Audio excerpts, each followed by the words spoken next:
Apa perbedaan orang pintar, cerdas, dan intelek? Orang pintar rata-rata karena menghafal. Orang pintar itu ruang lingkupnya menghafal. Orang cerdas itu mengalami, Nalar gitu. nalar. Nah, orang intelek itu gabungan antara pintar dan cerdas. Jadi secara teori dia bisa menjelaskan dengan detail, secara praktek dia pernah mengerjakannya. Itulah intelek. Jadi bukan karena banyak sekolah di mana atau sekolah apa.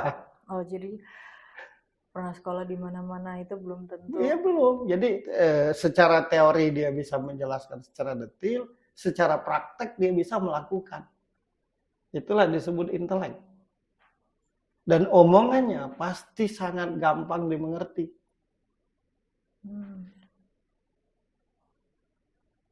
Kalau sepintar-pintarnya lo tidak akan bisa menjelaskan tentang rokok ini. Kalau lo tidak pernah merokok. Tapi lo tahu ilmunya rokok ini dibuat dari mana? Sumbernya hanya dari membaca. Jelas kan? Jelas. Akhirnya lo kayak paling tahu tentang rokok ini. Hanya karena sering membaca tentang rokok. Tapi lo merasakan tak pernah rokok itu rasanya apa. Apalagi membuatnya. Nah itulah yang dijual. Banyaknya membaca tentang rokok inilah yang dianggap cerdas oleh orang kita sekarang ini. Nah sedangkan yang membuat rokok, gimana Pak bikin rokok? Sini duduk, gua praktekin. Akhirnya ngerti sendiri. Secara teori harusnya begini buat rokok. Tapi ketika pada prakteknya udah nggak begini lagi. Nah itu kalau orang yang membuat.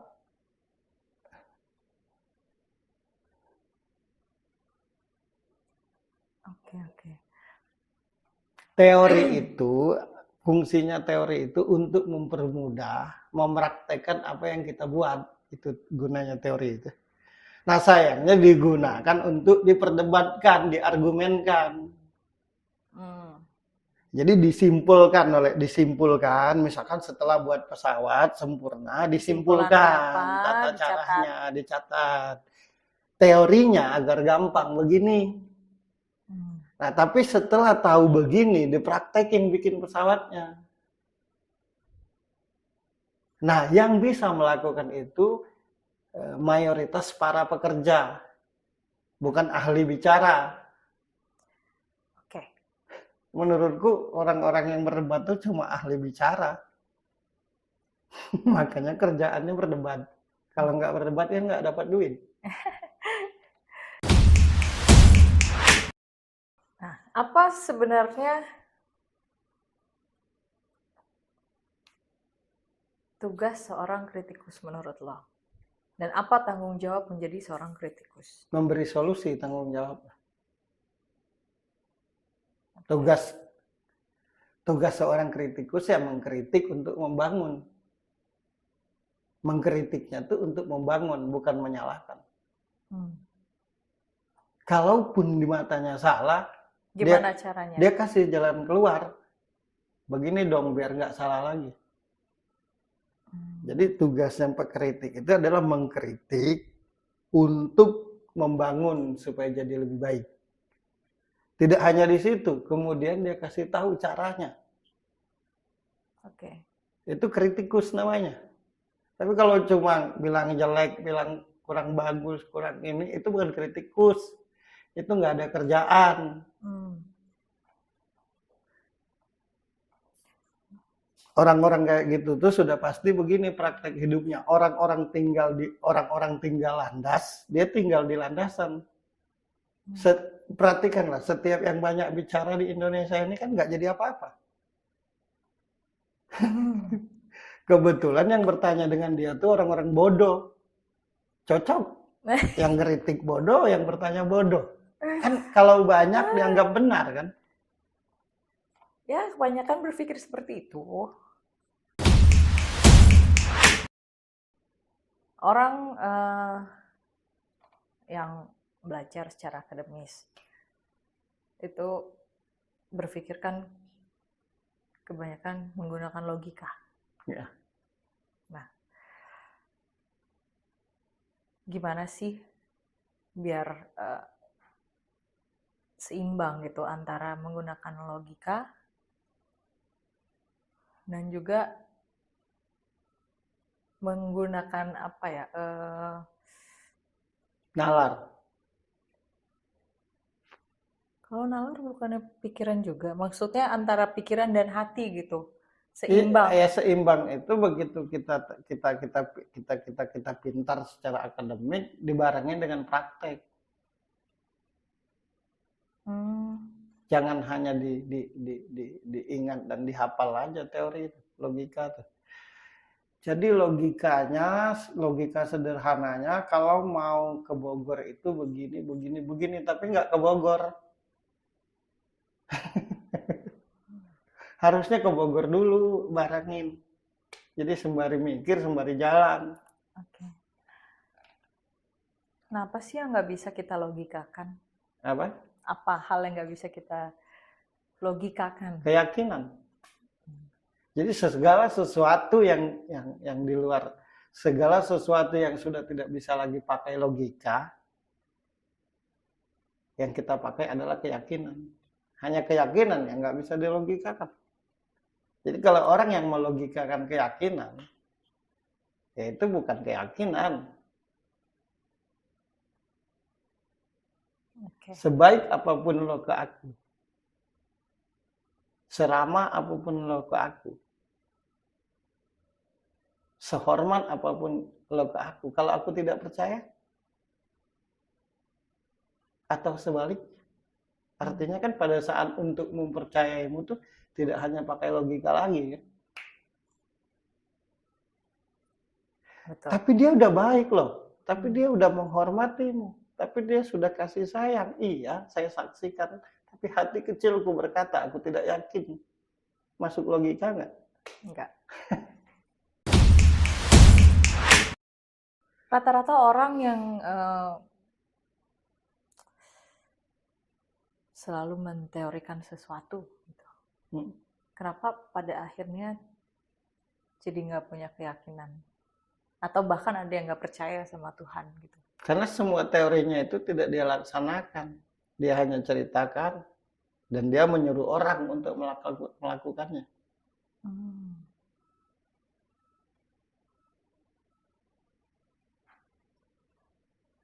Otaknya jalan. Kemudian dia paham, tapi takut untuk mempraktekkannya. Ketakutan dalam mempraktekkan apa yang telah dia teorikan, ketakutan untuk mempraktekkan apa yang telah dia pelajari, akhirnya menjadikan dia tidak yakin akan segala sesuatu.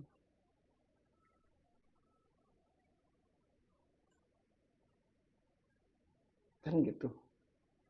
Akhirnya dia malah tidak percaya Tuhan karena dia hanya menghafal, hanya membaca, tapi dia tidak mengerjakan gitu, tidak mempraktekkan. Kenapa banyak tahu malah jadi takut? Ya karena kalau orang banyak logika tuh otomatis ujung-ujungnya kalau nantinya. Takutnya nantinya, takutnya nantinya gitu terus. Kalau orang banyak praktek gimana nanti? Iya, kalau orang banyak praktek justru ketika prakteknya gagal, dia akan berpikir, oh berarti jangan lewat sini lagi. Orang yang praktek itu justru lebih cepat yakin, lebih cepat berhasil karena ya kita coba aja dulu, kalau nggak bisa cari jalan lain. Nah kalau yang berteori itu takutnya nanti kita mesti waspada, nanti gini, nanti gitu, nanti gini, gitu terus hidupnya. Makanya orang-orang yang berteori itu tidak jauh hidupnya dari buku. Panduan hidupnya buku, hilang buku bodoh dia.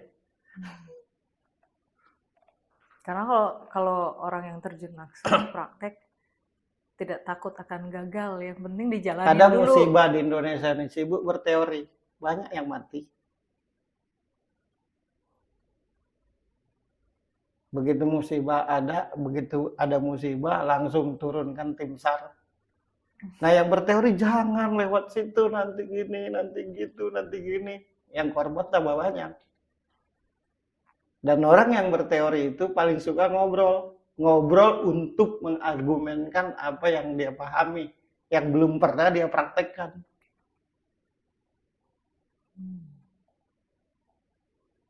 Dan percayalah, orang yang terlalu banyak logika dan teori itu pasti tiap hari panik hidupnya.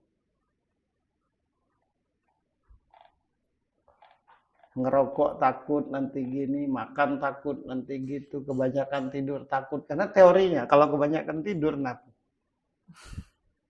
Mandi malam takut. Karena teorinya kalau mandi malam sibuk begitu doang. Coba orang yang berteori itu suruh kerja. Kerja lapangan ya, bukan kerja nulis. Kalau nulis pinter ya. Kerja lapangan. Nggak usah aja berkemah, orang banyak teori itu. Sibuk nanti jelasin di buku cara memasangkan kemah gini. Orang nih nungguin dia. Sementara udah kebanyakan yang kedinginan. Jadi justru banyaknya ketakutan itu Ya karena banyaknya logika. karena banyaknya logika.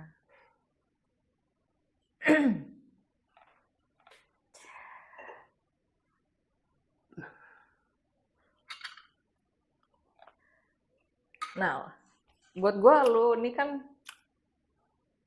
cerdas. Buktinya setiap gue nanya lu bisa jawab dengan bahasa yang otak gue terima gitu. Dan adem. Kenapa gue bilang adem? Karena banyak yang ngejelasin ke gue, tapi oke yang disampaikan benar. Tapi hati gue tuh gak terima. Nah itu kenapa bisa kayak gitu? Ya karena gue ngalamin. Jadi semua yang gue jelasin tuh yang gue alamin. Kamu harus gini kalau patah hati itu gini-gini karena aku pernah ngalami patah hati. Iya. Dan setiap persoalan hidupku kupikirkan jalan keluarnya. Bukan menjadikan aku berkeluh kesah. Jadi setiap kegagalan yang terjadi dengan diriku tuh ya membuat aku berpikir, kenapa sih gagal? Nah gitu. Jadi ketika ada jalan keluar dari kegagalan yang pernah aku alami, nah itulah yang nanti ku jelaskan ketika orang bertanya hal yang sama. Nah orang yang ngejelimet dalam ngejelasin itu ya karena dia tidak ngalami. Lihat aja orang-orang yang pintar berteori itu. Kalau hidupnya miskin, pasti stres. Iya. Ya iya. Panggungnya tuh di mana dia duduk.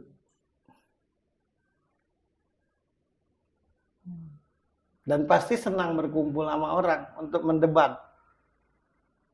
Dan mengemukakan argumennya. Yang dianggap pintar. Contohnya Rocky Gerung. Semua salah di mata dia. Kenapa nggak dia aja jadi presiden? Semua presiden salah. Nggak ada yang benar. Dianggap pintar pula. Karena yang mengatakan dia pintar orang-orang bodoh. Ngomongnya tuh nggak ngerti ujung pangkalnya kemana. Begitu dibantah emosi. Orang yang paham mengerti akan segala hal yang dia jelaskan ketika dibantah diam aja. Tapi kalau orang yang menjelaskan segala sesuatu ketika dibantah nggak memberi kesempatan kepada orang lain untuk mendebat dia, itu tanda dia bodoh. Hei, orang yang cerdas itu satu, kalau dia jelasin sekali orang nggak bisa bantah lagi. Tapi kalau banyak bantahan berarti itu teori. Dan itu permainan otak. Untung aja pintar, untung aja giganya banyak, menghafalnya banyak. Menghafalnya dikit bodoh, orang kayak Rocky Gerung tuh. Kalau misalkan dia mau ngisi acara apa, pasti persiapan. Nah, kenapa gue tertarik bahas dia? Dari dulu kerjaannya cuma begitu. Celakanya lagi dianggap cerdas. Nah, sebenarnya apa yang memotivasi akhirnya kayaknya semuanya salah gitu? Ya karena dia merasa orang paling pintar. Orang yang merasa paling pintar itu selalu menganggap orang lain bodoh. Tapi dia tidak sadar merasa pintar itu tanda bodoh. Namanya juga merasa. Semua presiden dia kritik.